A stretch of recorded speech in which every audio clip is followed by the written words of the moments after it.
Dan, how you feeling?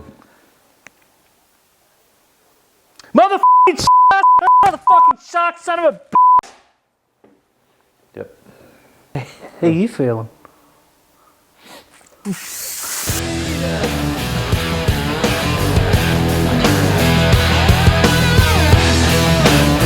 Hey all, welcome back to another episode of Rugby League Outlaws, brought to you by our good friends at Top Sport, onelittlefootyfan.com.au and the Stubby Club. But don't forget to like and subscribe. Dan, not a very enjoyable weekend of footy.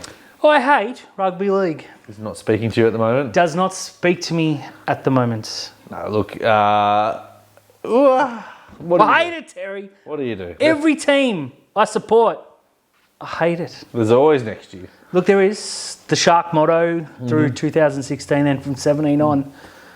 I hate the off-season more, though. I'm torn. Yeah, but at least we've got a World Cup coming up, right? That's true. Some positivity. Let's talk some rugby league. I've seen a bit of a debate on social media for the last 2 weeks now, and it involves Latrell Mitchell. And it's not the booing scandal, it's his running stats. Oh, yeah. Now, the Roosters fans are going, oh, James Tedesco ran for more metres in 18 minutes than Latrell has in 2 games. Who cares? Who's in the prelim? Honestly, who cares about running stats? Like, I know it's what you guys in the DMs use to justify Joey Manu being a good player, but other than that, like Latrell with 61 metres and 4 tries, just give me that any day. Yes. Yeah. Simply put, yes. Okay, running metres are important. You've got to make metres to score tries. It's pretty simple. People are far too worried about Supercoach stats. Yeah. You know, running metres and tries. Okay, look, stats are very important and they do show you, but they don't, without context, they don't say everything. Okay, 68 metres. All right, you run 68 metres. Yeah, but did you make them in like one run, or, you know, were you running 2 metres, or did you run down the left and tear the Sharks to shreds 3 or 4 times? And you know, in the opening exchanges of that game, Latrell Mitchell probably touched the ball 3 times, right? But the Rabbitohs are up 6-0. The next time he touches the ball is the pass to Tana Milne to go in and score. And from that point there, he just... It's game over. It's not so much what Latrell does or doesn't do on the field. He's just there. So he's, you know, if you don't pay him enough respect, he's going to run through you. Yeah. And if you pay him too much respect, he's going to beat you with a pass. Exactly. And he showed that. He gave our left edge an absolute bath. He took us apart, unfortunately. Connor Tracy got bathed so bad he won't need to wash for a month. That's completely fair, mate. That's a shirt right there. Look, yeah, I can't like disagree with anything you said. To the Sharks' credit, the one thing they did do was they put Latrell under a lot of kick pressure. So Latrell was taking these bombs and falling down, not making any metres, whereas Tedesco gets kicks and makes 30 off a run. Don't get me wrong, I love James Tedesco. He walks into any team in the world, but Latrell Mitchell... Except South Sydney. Arguably, yes. Latrell Mitchell is in peak form right now. Just his presence. Yeah. You run a 3-on-2, Latrell's going to burn you every single time. So... rubbish. Yeah, give me Latrell's plays and the plays he makes over some fantasy stats. Now, same game, Tavita Totola. Stop talking about the South. The chicken wing on Ronaldo Mulatalo has attracted an $1,800 fine. If this is in round 10, he's suspended for 2 weeks. He's copping 2 weeks. We were yelling at him on the way. Said, hey, good game. Like, too bad he won't be there next week. This had to be a suspension. Oh, absolutely. It was textbook chicken wing, awful stuff. Hurt Ronaldo bad. Some fans were saying he milked it. His arm was hanging by a thread. Gordon Tallis said that Ronaldo was milking that. And Corey Parker was like, mate, I don't know if age has caught up with you, but he ain't milking that at all. You could hear his scream from 80 metres away. It was a horrible tackle. It was reminiscent of Cam Smith on Friday. Yeah, it's a shocker.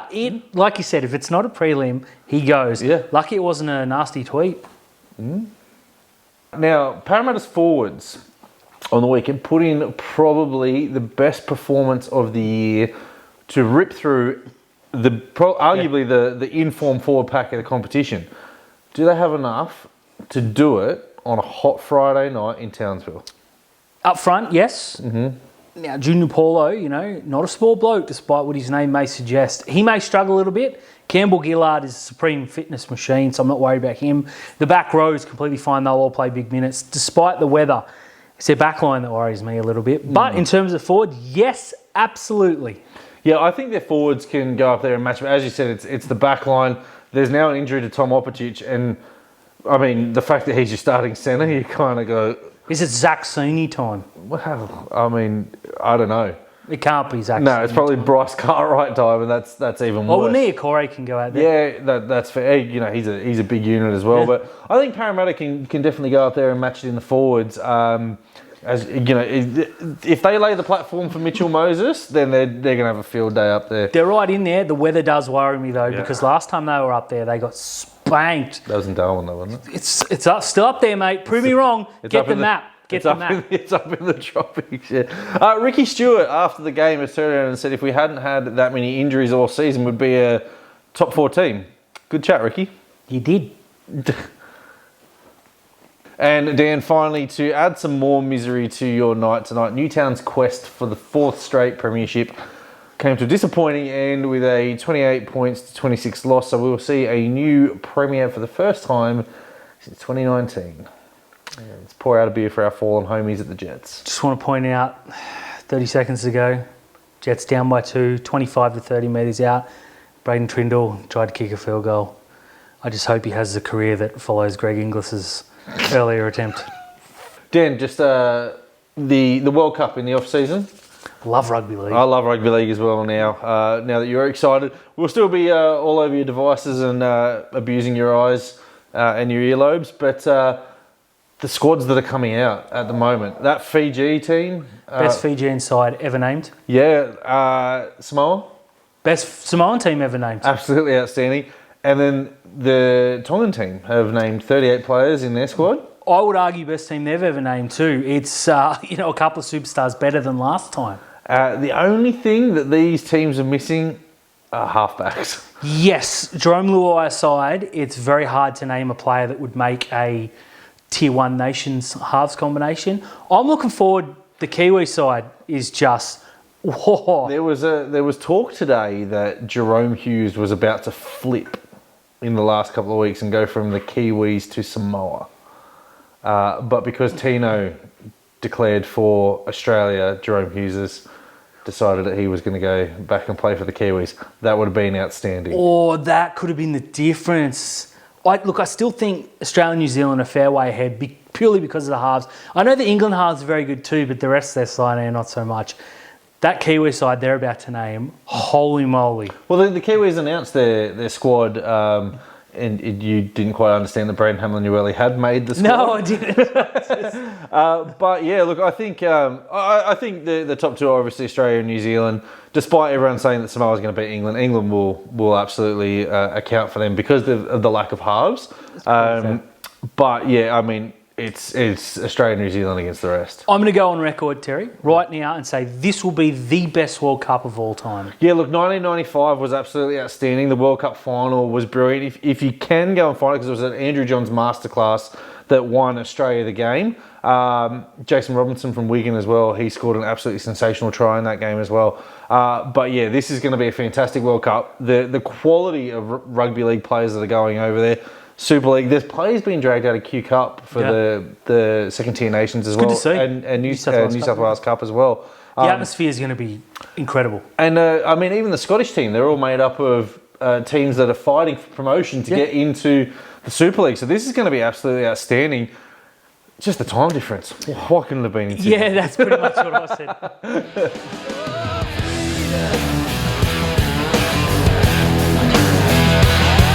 Dan, talk to me, Terry. It's time for some guests. Some special guests. It is. What do you got for us this week, Guru? G'day boys, thanks for having me on once again. Condolences for your Sharkies on the weekend. Obviously their season coming to an end. What a fantastic season it was for the Sharkies though, finishing second overall. New halfback, new coach, it was all happening. Unfortunately out in straight sets come finals time, conceding 30 plus points in both finals games. Very disappointing, very un-Cronulla based on what we've learned about them this year. You have got to wonder though, if they would have just won that Golden Point game personally, I think it goes from straight sets to a grand final berth. So that's rugby league though, isn't it? It is just so tight and little things can change so much. As far as the teams that are still alive this weekend, the North Queensland Cowboys and the Parramatta Eels, I'm hearing both those teams will essentially be 1-17. As far as the other game, the Penrith Panthers, they will be all ready to go. As far as the South Sydney Rabbitohs go though, two guys we're worried about. Havili is the first one. I'm hearing he probably will not feature in this game. The other one is Alex Johnson. I'm hearing that he will play in this one. I think he will take his spot on that left wing like he usually does against the Penrith Panthers. A huge test for the Bunnies, but they're coming into this on with a heap of confidence. Going to be very, very interesting. Some other things to keep an eye on around the league. Obviously at the Dragons, a lot of these young guys outside of Amon haven't really been given much of an opportunity this year. I'm hearing that Sloan will ask for a release over the next few weeks. Whether the Dragons grant it or not remains to be seen, but I sort of think it's a little bit pointless them holding on to him at the moment if they're not going to utilise him. I think his confidence is going down every week there at the Dragons. I think a sea change would probably be pretty good. The other news was Jacob Little. He signed with the St George Illawarra Dragons the other day. So what does that mean for Bud Sullivan, who I'm also hearing could be on the out of there and potentially leaving? Whether Bud decides to be patient or not, I know that's the narrative that the Dragons are pushing his way. Remains to be seen, though. Keep an eye on that situation, but I wouldn't be surprised if Sloan is at a different club come round one next year. The other one to keep an eye on is at the Sydney Roosters. Sicily Tupanua, he got injured during the year. Nat Butcher moved to the back row. He did a sensational job. He was very, very impressive. You've also got a young guy who will debut next year, Josh Wong. He's an absolute superstar. He will be representing Fiji in the World Cup. I think he will be a starter in this Roosters team within the next couple of years, and I think he will definitely be in their 17 come next year. So Sicily Tupanua, I wouldn't be surprised if he potentially hits the open market. I wouldn't be shocked to see him find another club. We know how ruthless the Roosters can be. I wouldn't be surprised if they run with Butcher and then they have Josh Wong in their side as well. I reckon there's a chance that Sicily Tupanua, despite being loved by the club, and they've had a high praise on him for a number of years, I wouldn't be surprised to see him change clubs, potentially by the start of next season or over the next few years anyway. This Josh Wong, he's an absolute star in the making, and he's one to keep an eye on next year. Thanks for having me on once again, boys. Look forward to catching up next week for Grand Final. Always on the ball, our guru. I do love him. You can introduce her. Terry, so we're going to go to Cowboy Kate. Now, I heard a rumour that our special guest has brought on a special guest. Now, I wouldn't usually okay this, but, you know. A special guest with a special guest? I'm intrigued.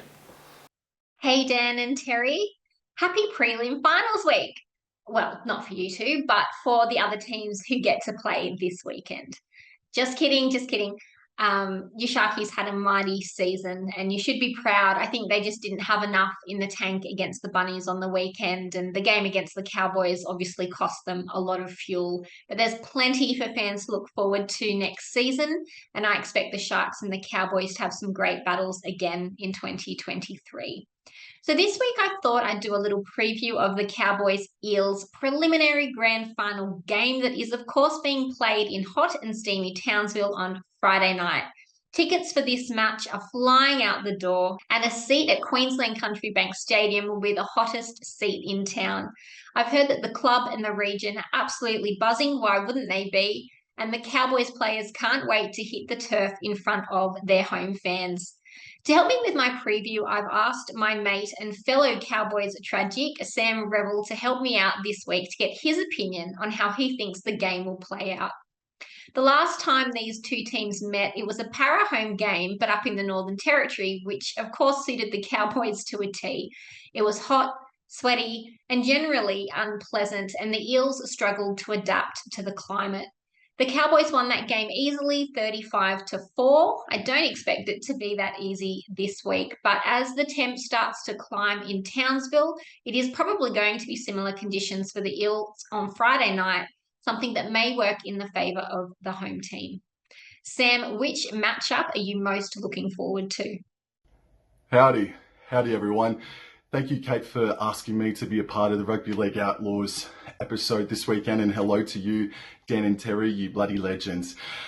First question is, who do I think is the best matchup? What do I think is the best matchup on Friday night? In my opinion, it's Tom Dearden versus Dylan Brown. Dylan Brown is going to have the silkier touch, in my opinion. Tom Dearden, though, is going to work his backside off and defend Dylan Brown to an absolute standstill. That's the key matchup for me on Friday. But an indirect matchup that we should all really be salivating over the prospect over is Jason Taumalolo versus Junior Paulo. Oh, man. Thanks, Sam. I agree with you about Dearden v Brown. I love the work ethic of Dearden this year, and I think his fitness has been on display this season, especially in the last few games. And I think that's what will get him over the line in that matchup. Personally, I'm excited for the battle of the fullbacks myself. Clint Gutherson and Scott Drinkwater, they're showmen and they love a big occasion. Drinky is settled with a long-term contract and he will be looking to repay the faith of the club with a huge performance on Friday night. So keep an eye on that contest. Sam, I'm keen to know your thoughts on what the strengths are that the Cowboys have shown in 2022 that will see them get over the line against the Eels. What do I think are the biggest strengths that the Cowboys have displayed in 2022 that will get them over the line on Friday night against Parramatta? Is it defense or is it attack? I think it's all up here. The Cowboys have had to come back from a large margin against Manly. They had to come back against the Cronulla Sharks in that famous qualifying final victory. Sorry, Dan and Terry. And they also didn't allow the scoreboard to blow out to massive proportions against the Sydney Roosters at the SCG, considering the week that all of North Queensland had to endure.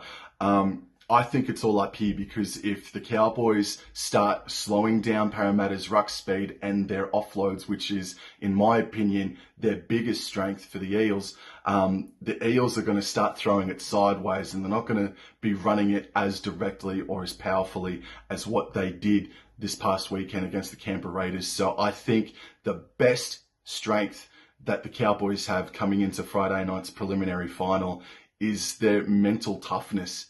And the Parramatta Eels are half Dylan Brown also seconds after the game said, I hate playing in the heat. Played the Cowboys in Darwin back in round 8. I hated it. We got beaten. Never been to Townsville before. But I'm telling you, I hate the humidity. Well, thanks, bro. Thanks, Dylan Brown, very much for the key right there, bro. Someone turned the sprinklers on first thing in the morning and turn the heaters on as well first thing in the morning as well. Make it as humid and as sticky as humanly possible on Friday night for Parramatta. Thanks, Sam. I agree with you that the biggest improvement for the Cowboys has been their mental resilience. Their fitness and their defense have improved out of sight, and we've spoken about both of those qualities many times over the season. But it's not just one or two things that have improved this year for the Cowboys. It's a combination of some big ticket items that they needed to address, and they've managed to get them right. Their mental resilience is part of being super fit and being better in defense, and then vice versa. They're able to stay in the game for as long as needed this year. And we saw that against the Sharks 2 weeks ago. They're making good decisions at the back end of games as well.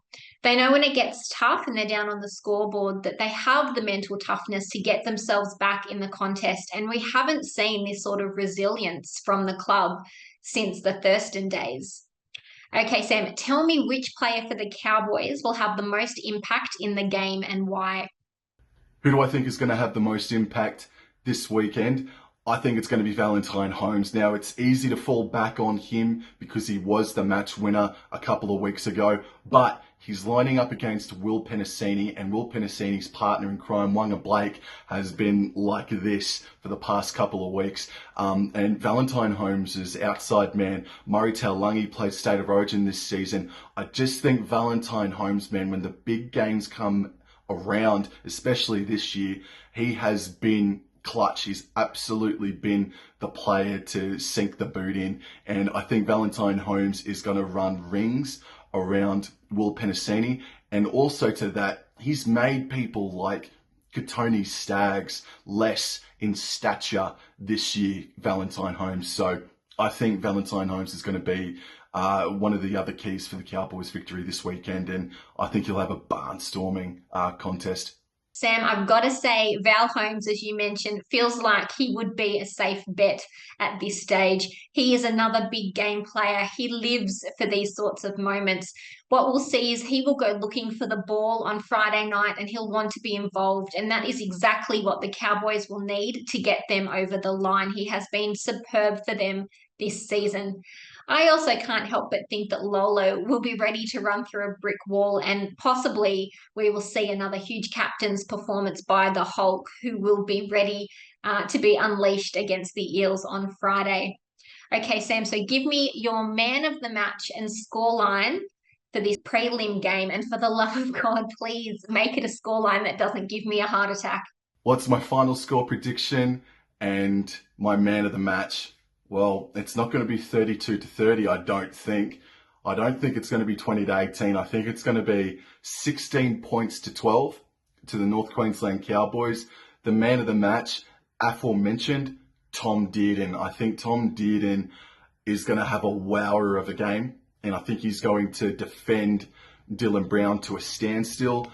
And the Cowboys are going to go to their fourth grand final, and they're going to take on Penrith Panthers or the South Sydney Rabbitohs. Doesn't matter, because the Cowboys are going to be the premiers for 2022. Let's go, Cowboys! You ride 'em!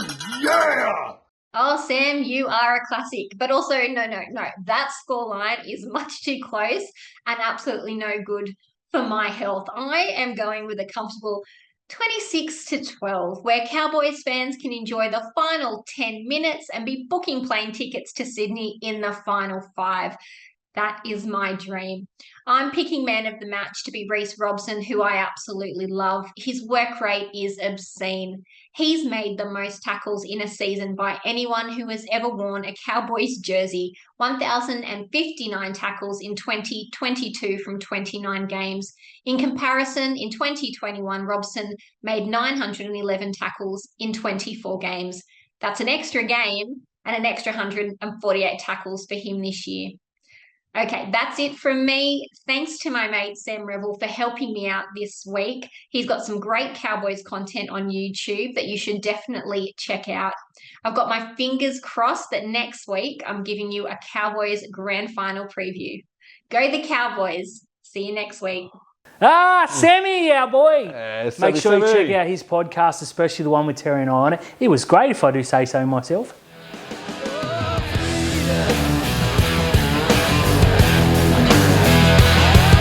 Terry, Talk to me, Dan. talk about the Sharks. Let's not. Okay.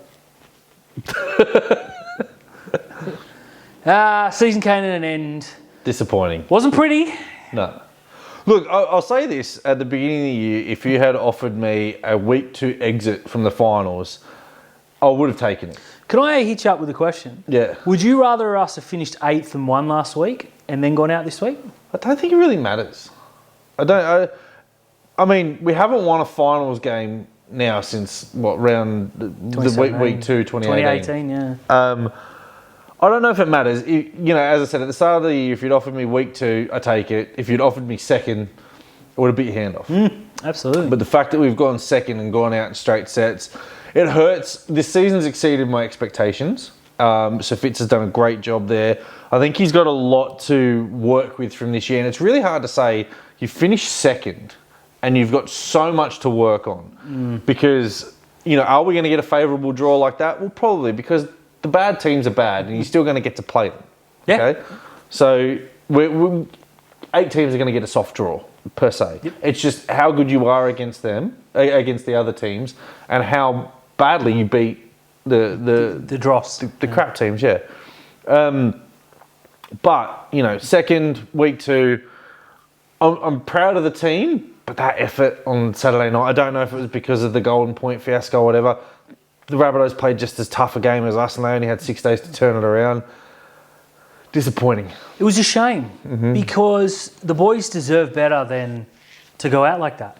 The performances across the season were incredible. We're talking about Nico Hines is going to come second in the Dally-M at worst. And I'm going to do the sums and I'll tweet him out tomorrow. Keep an eye out. I think he's going to win it. I think he's going to win it. We've got, a centre who was playing in the back row who was, pretty bad last year. Became a superstar, played Origin. We've got a rookie coach. We got a 5'8" who was on one leg and played about 4 games last season. Like you said, overall, is the season encapsulated? It is an A++. Nothing less will do. The finals, though, on their own, hugely disappointing. I was far more concerned last week than the loss than this, because last week, if we'd won, we'd cop Parramatta and beaten them, we'd go to a grand final. Easy side of the draw. You go to South, they beat you in front of a 70-30 home crowd, despite whose home game it technically was. Okay, Cam Murray tore us to shreds. We do have some big issues to fix. It's going to be a huge off-season. Look, Fitz made some rookie errors. Yeah, he did. And look, Demetrio, okay, he's technically a rookie coach, but this is a bloke that was set up for this role years and years in advance. Fitz chose it last year, picked the Sharks up with last minute, well, not a last minute decision, but it's not like he was groomed for 4 or 5 years. So overall, huge. We're going to do a full review in a couple of weeks' time. Keep an eye out, please. It'll be very positive. In terms of this Saturday, disgusting. What was really concerning is our forward pack. If you have a look at our forward pack compared to South Sydney's forward pack, we were on par with them and they were dominated. Dale Finucane looked injured. Yeah, he did. Yeah, his ribs. It's not the age test. It was the injury test. Now he plays busted, but if this is a week 17 game, he's not playing. No chance. Absolutely not. There were a few guys like that as well. I mean, Toby Rudolph gave it his absolute all, but played too many minutes because Fitz got his rotations wrong. Braden Hamlin-Uele didn't play nearly enough minutes. Fafita came on, made a couple of really good runs, was on his haunches, but unfortunately you got 8 interchanges. You can't just keep bringing them out forward. Look, we will go more in depth about it. I'm feeling good about the Sharks' future. I'm feeling real good about the Sharks' future. But the last few weeks, let's just consign that to. There's a player that I know brings, you either like him or you hate him, and obviously I'm on the more hate bandwagon than like him. Blake Brayley.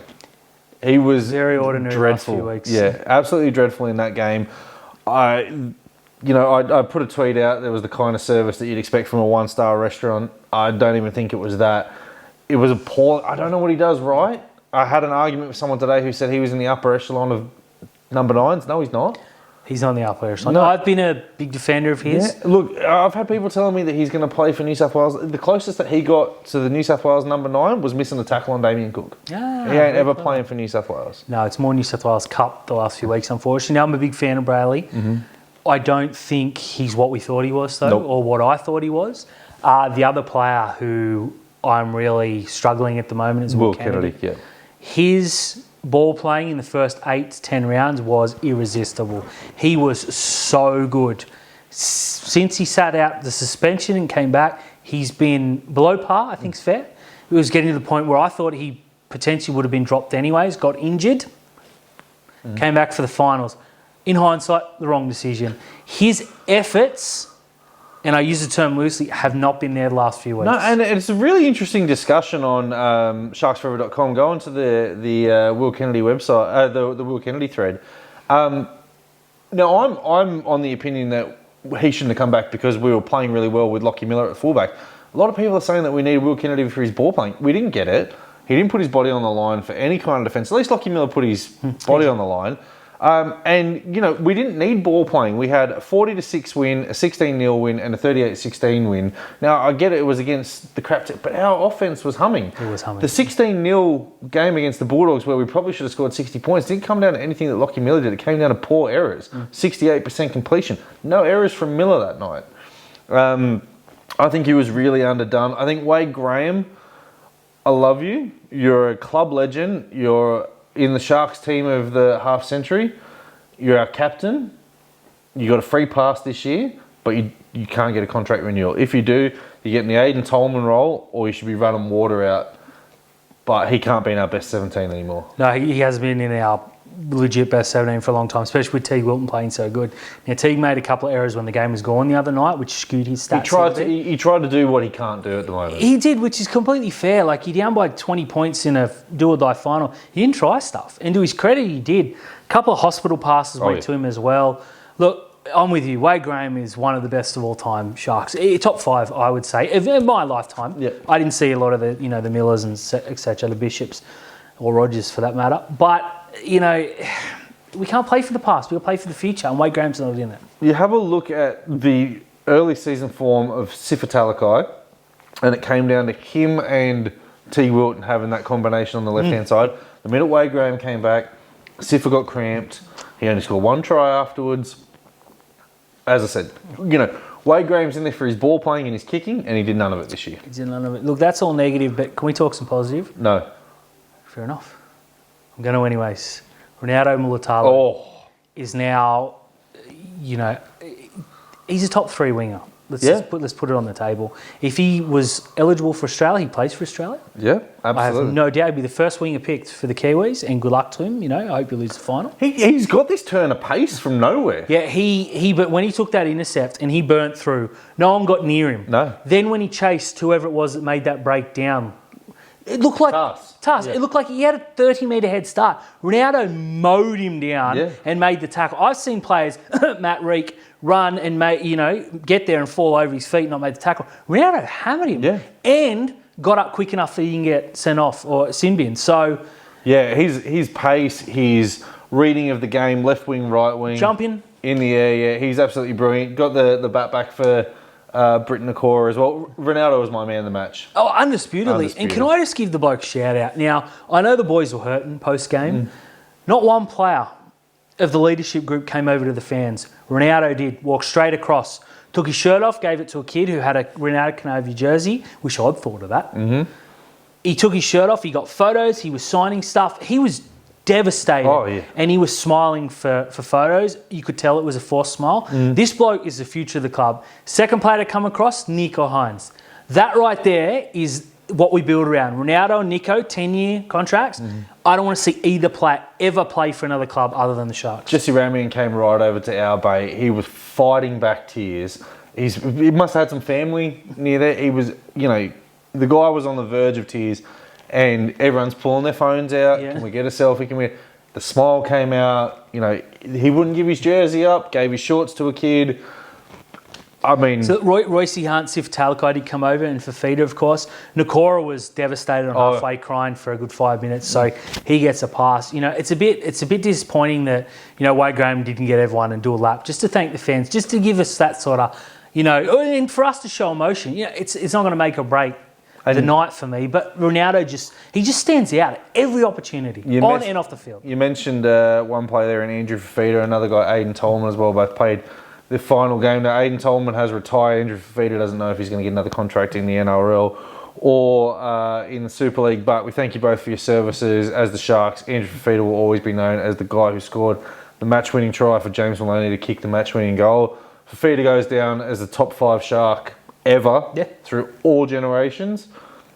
Love you, big fella. Monstrous.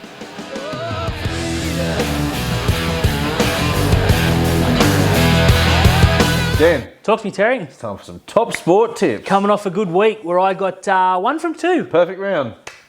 That's what we do. The game that I didn't want. Yeah, I know. Look, and we don't have to tip this week. We don't have to tip them. They can't let us down. That's true. Cronulla can't let us down this weekend, mate. That's it. It's prelim preview time. And now, what games we have, Terry? Yeah, look, two interesting games. I wouldn't pick these. No, well, I mean, we didn't pick them. No, we didn't. We can't pick them. Friday night, the North Queensland Cowboys are taking on the Parramatta Eels up there in Townsville.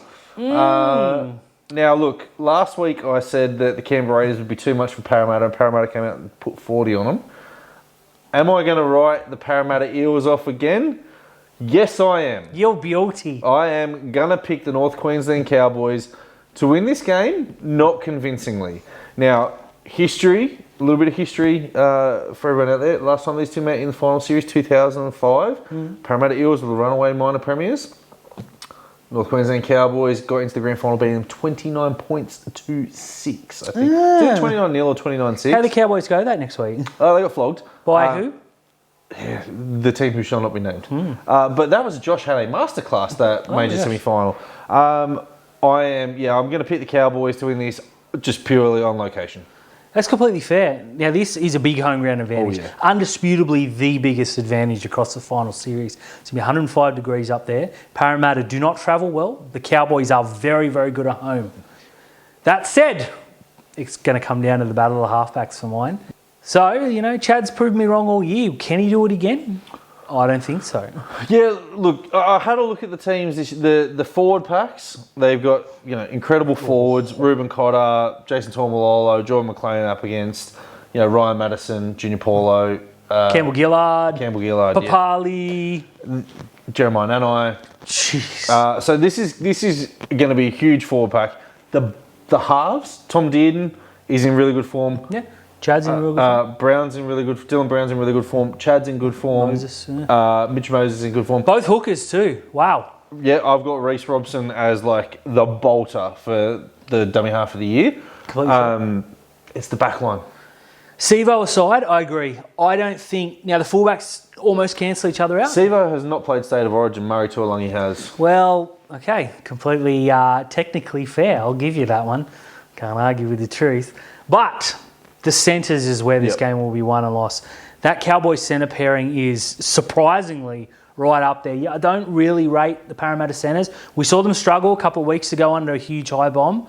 Look, Chad cannot Nathan Cleary a bomb. He can't. No one can. Drinkwater can. Drinkwater can. Dearden can. So I'm really excited about this game. I think Para they're in win now mode. They're going to be so desperate. The Cowboys, as hard as it is to put it out of your mind, are going to say, we've come way further than anyone can sort of understand. Parramatta know that they're losing half their squad after this game.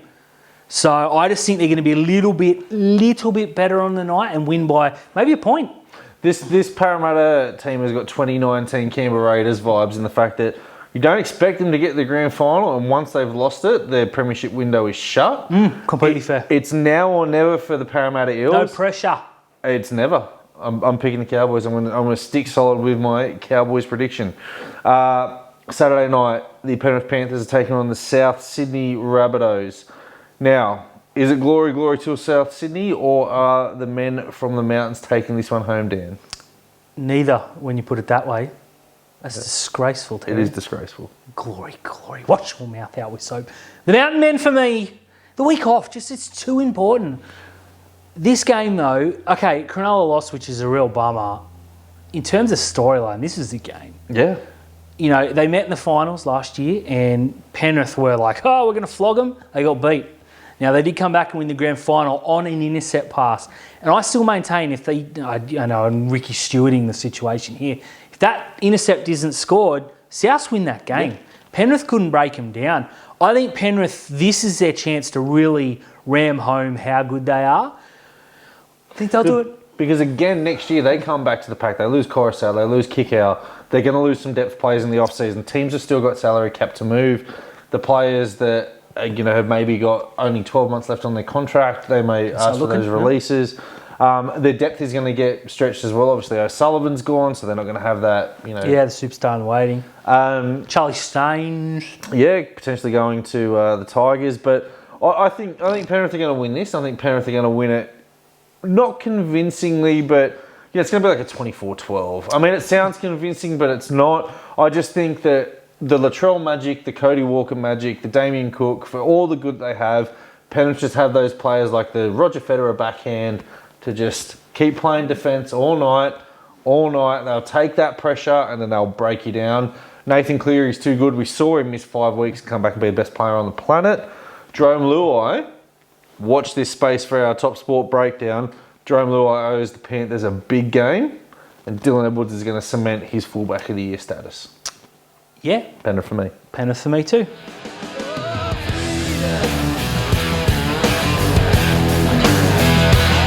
Hey guys, thanks for tuning in to another episode of Rugby League Outlaws, brought to you by Punctured Media, our good friends at Top Sport, onelittlefootyfan.com.au, and the Stubby Club. Don't forget to like and subscribe.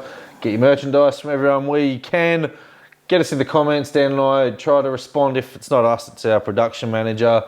And Dan, as always, F***ing Sharks. It's Rugby League, baby.